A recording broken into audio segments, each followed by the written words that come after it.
Dr. Demont Schulman, thank you for submitting your article, Undeniable Numbers, to the Journal of Astounding Math Results.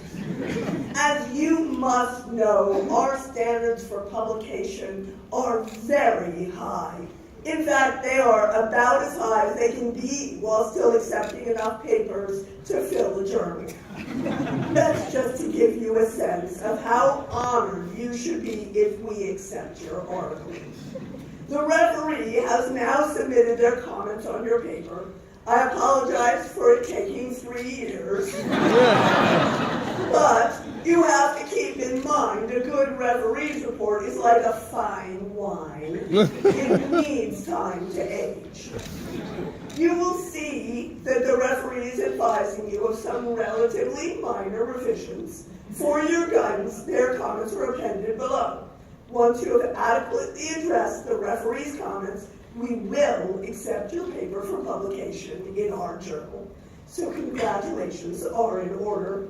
Please submit a list of changes or a rebuttal against each point raised when you submit the final version of your manuscript. Referee's report. This paper is a fascinating exploration of the property of undeniable numbers, which were first defined by C. Flapan in his seminal 1999 paper, A Whole Lot of Definitions of New Kinds of Numbers. Undeniable numbers are numbers, real, imaginary, or complex, that are undeniably numbers, as opposed to similar objects pretending to be numbers. The paper is well written and at an appropriate level. To making the suggested changes below, I would strongly recommend this paper for publication. However, I would like to see the revisions first. Page 1, line 1. The title, Undeniable Numbers, is inappropriate. Having been first defined by Flapan, a more suitable title would be On Flatus's Undeniable Numbers, or The Undeniable Numbers of Flatus. You decide. Page 1, line 2. How else might readers distinguish you from other authors named Ardennes, Devon, Chalmette? Page 1, line 12. Discussing previous work, you have left out perhaps the most relevant references. Of course, you must include a whole lot of definitions of new kinds of numbers. See Flatus. Andrea, Dedicata, Volume 14, 1999. And then there is Indescribable Numbers by C. Flapan. Journal of Indescribable Mathematical Concepts, Volume 12, 1992. And Insubordinate Numbers, C. Flapan. Advances in Disorderly Digits, Volume 35, number 2, 2004. Wherever you fail to discuss the relationship between undeniable numbers and indescribable, inevitable, and most of all, undesirable numbers. Many readers do not realize that every inevitable number must be undeniable. However, there are undeniable numbers that are not inevitable. Ones that are hiding in the woods. You will never find them. And insubordinate numbers are just too important in their own right to be left out of any paper. These are numbers that refuse to be beholden to other numbers. Primes are examples of this. And who would deny the importance of primes? Page 1, line 25.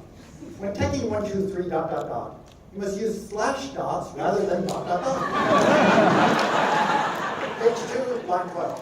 When taking x1, x2, x3, ... you must use slash dots rather than ... Page 4, line 23. Change comma to period. Change period to comma. Page 5, line 46. Change comma to period. Change period to semicolon. Change period to period. Page 6, line 18. Change pound sign to ampersand.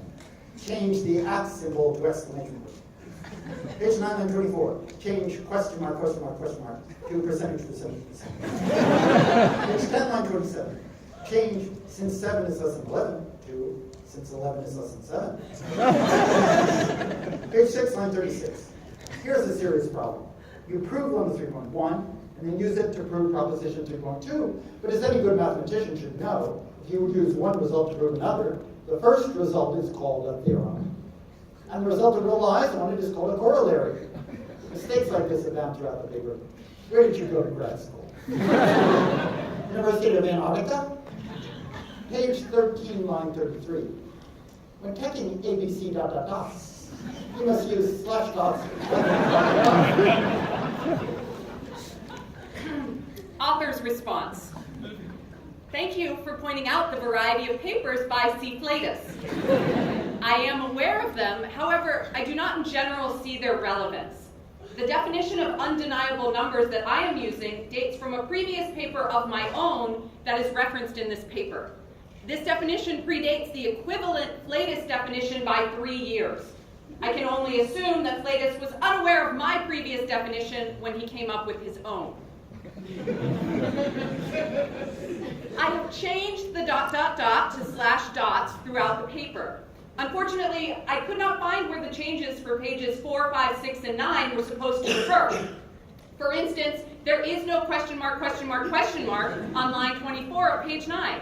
It doesn't appear anywhere else in the manuscript. As to the issue of theorem proposition versus lemma corollary, no, I did not attend the University of Antarctica, and it is perfectly reasonable to call a small result leading to a bigger one a lemma and then name the big result as a theorem. Finally, I did not make the change of 7 less than 11 to 11 less than 7, since 7 is in fact less than 11, and to change it would be to change something true into something false. The revised version of the paper is attached. Referee's report on the revision. What do you mean you do not see the relevance of the papers by C. Flatus pretty much single-handedly created the field of put your favorite adjective here, numbers. See, for instance, how I single-handedly created the field of put your favorite adjective here, numbers. See Flatus. Advances in mathematical self-promotion, volume 3. And Raymond's with regard to lemmas, theorems, and corollaries suggests that the University of Art is too good for you. And the truth or falsity of any inequality depends on the context. Another feeling of your grad school, I can only suppose. Are you C. Flatus? Is that what's going on here? And you can ask anyone about the lemmas, theorems, and corollaries, or just look it up on Wikipedia.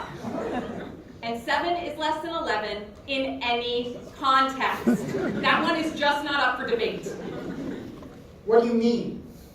What would make you think that I was C. Flatus? Because all you want me to do is put in references to your work. You don't care about anything else. What about the dogs?